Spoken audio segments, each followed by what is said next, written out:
เวียดนามกัมพูเชียเห็นทางรอดขอเจรจาหลุดผ่อนภาษีกับประธานาธิบดีโดนัลด์ทรัมป์ความตึงเครียดทางการค้าระหว่างสหรัฐและหลายประเทศได้ทวีความหุนแหงขึ้นหลังจากโดนัลด์ทรัมป์ประธานาธิบดีสหรัฐประกาศขึ้นอัตราภาษีสินค้านำเข้าจากหลายประเทศโดยเฉพาะในภาคพื้นอาเซียนส่งผลกระทบอย่างกว้างขวางและสปป.ลาวก็ถูกขึ้นภาษีถึง 48% แต่ยังบ่มีข้อมูลว่าจะมีการเจรจาเมื่อใด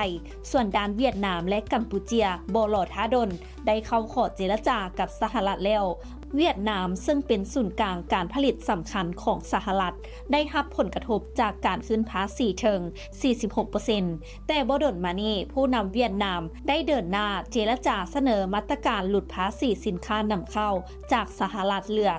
0% เพื่อแลกกับการผ่อนภาษีและขยายโอกาสการลงทุนของสหรัฐในเวียดนามนอกจากนี้เวียดนามยังพร้อมเพิ่มการนำเข้าสินค้ากลุ่มเครื่องบินและก๊าซปิโตรเลียมแล้วจากสหรัฐอีกด้วยโดยเวียดนามขอให้สหรัฐเลื่อนการเก็บภาษีออกไปอีก 1-3 เดือนเพื่อเพิ่มเวลาเจรจาแต่หากว่าบ่สามารถบรรลุข้อตกลงได้ก็จะถูกบังคับใส่ภาษี 46% ในเดือนเมษายนนี้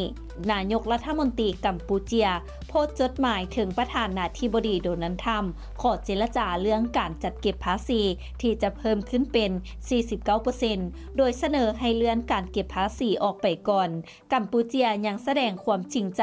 ด้วยการลดภาษีสินค้านำเข้าจากสหรัฐ 19 ประเภทจากแต่เก่า 35% เหลือเพียง 5% ทันทีเพื่อกระชับความสัมพันธ์ทางการค้าทวีภาคี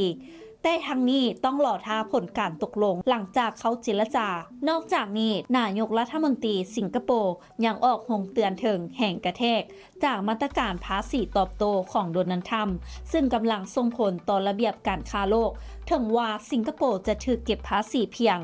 10% ซึ่งเป็นอัตราต่ำสุดในภาคพื้นอาเซียนแต่ทานซีวาการละทิมกฎระเบียบการค้าโลกของสหรัฐหากประเทศอื่นๆเฮ็ดตามจะส่งผลกระทบร้ายแรงพร้อมกับเรียกร้องให้ประชาชนเกี่ยมพร้อมและบ่ประมาทต่อความเปลี่ยนแปลงที่อาจเกิดขึ้นท่านเดคิดเห็นแนวใดกับเหตุการณ์นี้ร่วมแสดงความคิดเห็นกันเข้ามาได้นำอบธรรมวงศ์รายงาน